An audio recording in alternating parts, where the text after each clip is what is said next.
بسم اللہ الرحمن الرحیم۔ السلام علیکم ناظرین۔ میرے ایک کولیگ ایک سرکاری ادارے میں اچھی پوسٹ پر ہیں، تنخواہ لاکھوں میں ہے، ایک بڑے شہر میں ایک گھر اور 3 دکانیں کرائے پر دے رکھی ہیں، اپنے ایک بچے اور بیوی کے ساتھ ایک اچھی کالونی میں اپنے ذاتی گھر میں رہائش ہے۔ بیوی شوقیہ کسی کالج میں پڑھاتی تھی، 25,000 کے قریب اس کی تنخواہ بھی تھی، سب کچھ بہترین چل رہا تھا۔ ہمارا وہ کولیگ ایک خدا ترس آدمی ہے اور فلاحی کاموں میں بڑھ چڑھ کے حصہ لیتا رہتا ہے۔ اس کی بیوی کو کسی طرح معلوم ہو گیا کہ وہ کئی سالوں سے اپنے رشتہ داروں میں 2 بیوہ بوڑھی خواتین اور ان کے یتیم بچوں کی کفالت کر رہا ہے۔ اس بات پر اس کی بیوی نے لڑائی شروع کر دی کہ مجھے بتائے بغیر تم اتنے پیسے ان پر کیوں لٹا رہے ہو۔ شوہر نے اسے سمجھایا کہ اللہ کا دیا سب کچھ ہے ہمارے پاس، آپ لوگوں کی تمام جائز ضروریات کو پورا کرنے کے بعد بھی کافی بچ جاتا ہے، اس میں سے اللہ کی راہ میں خرچ کرنا اور پھر اپنے ہی رشتہ داروں پر خرچ کرنا بھی ہماری ذمہ داری ہے۔ لیکن بیوی اس بات پر اڑی رہی کہ اپنا پیسہ رشتہ داروں پر لٹانا بند کرو۔ بات اتنی بڑی کہ بیوی نے اسی بات پر خلا کا دعویٰ دائر کر دیا۔ اس کی بیوی کے ایک بھائی سے میری کافی اچھی سلام دعا ہے، اس نے مجھے اس معاملے کو سلجھانے کے لیے کہا۔ میں نے ایک اور دوست کو ساتھ لیا اور اس کے بھائی سے ملے۔ اس نے کہا کہ میں خود بھی سمجھا چکا ہوں، میری بات کا بھی کوئی اثر نہیں ہوا اور اب یہ کرتا ہوں کہ امی ابو کی موجودگی میں بہن سے ہم سب مل کر بات کر لیتے ہیں، اللہ کرے کہ یہ گھر اجڑنے سے بچ جائے۔ ہم سب ان کے گھر ملے۔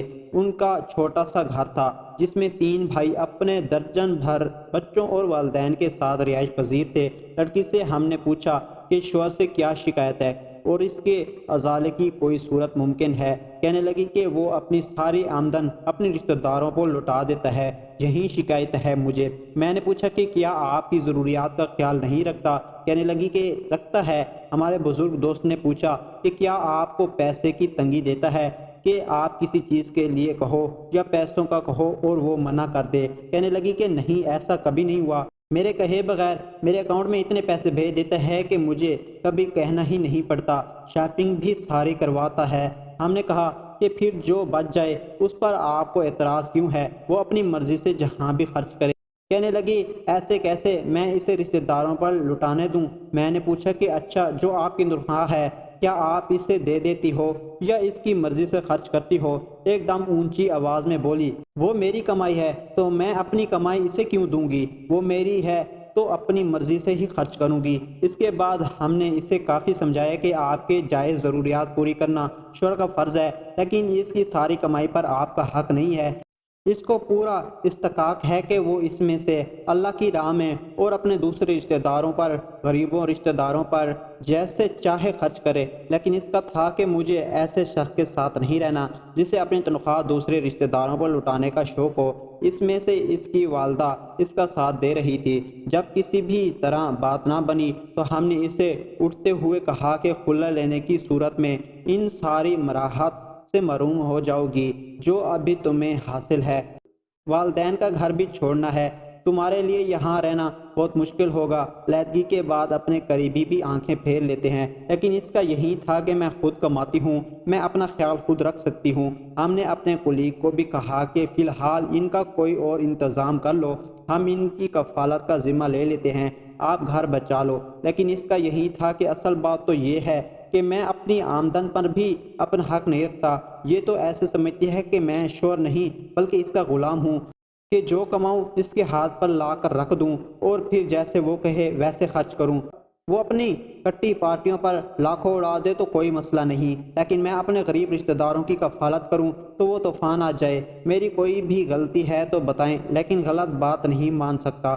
اور بھی کئی لوگوں نے کوشش کی، عدالت نے بھی مساعدت کی کوشش کی، مگر کامیابی نہیں ہوئی۔ بالآخر خلا کی صورت میں ہی انجام ہوا۔ بچے کا خرچہ باپ دیتا رہا، کچھ دن والدین کے گھر رہی، وہاں سے بھابھیوں نے نوکرانیوں جیسا سلوک کیا تو قریب ہی ایک گھر کرائے پر لیا۔ آنکھوں والے ڈھاٹ 25,000 میں کہاں پورے ہونے تھے۔ ہمارے کولیگ نے کچھ عرصے بعد دوسری شادی کر لی، اس کا گھر پھر سے بس گیا۔ جبکہ اس عورت کی حالت دیکھتی ہوں تو ترس آتا ہے، خود بھی رول گئی اور اپنے بچے کو بھی رلا دیا۔ کچھ عرصے بعد باپ بچے کو اپنے پاس لے بھی آئے، تب بھی ویسے حالات تو نہیں ہو سکتے جیسے اس کی اپنی ماں کے اس گھر میں ہونے سے۔ سال قبل تک ہمارے معاشرے میں طلاق کو انتہائی معیوب چیز سمجھا جاتا تھا، لیکن حیرت انگیز طور پر پچھلے کچھ عرصے میں اس میں بہت زیادہ اضافہ ہو گیا ہے۔ اس کی ایک بڑی وجہ تعلیم و روزگار کی وجہ سے عورتوں میں خود اعتمادی کے نام پر پیدا ہونے والا غرور بھی ہے۔ عدالتوں میں خلا کے کیس دیکھیں تو حیرت ہوتی ہے کہ اتنی چھوٹی چھوٹی باتوں پر کیس کیے ہوئے ہیں۔ اس میں زیادہ تر انا اور غرور کا دخل ہوتا ہے۔ رہی صحیح کسر میڈیا پر چلنے والے ڈراموں نے پوری کر دی ہے۔ اس معاشرے میں اکیلے مرد کے لیے رہنا ایک عذاب ہے۔ عورت تو پھر عورت ہے، خدا اپنے گھروں کو خراب نہ کیجیے۔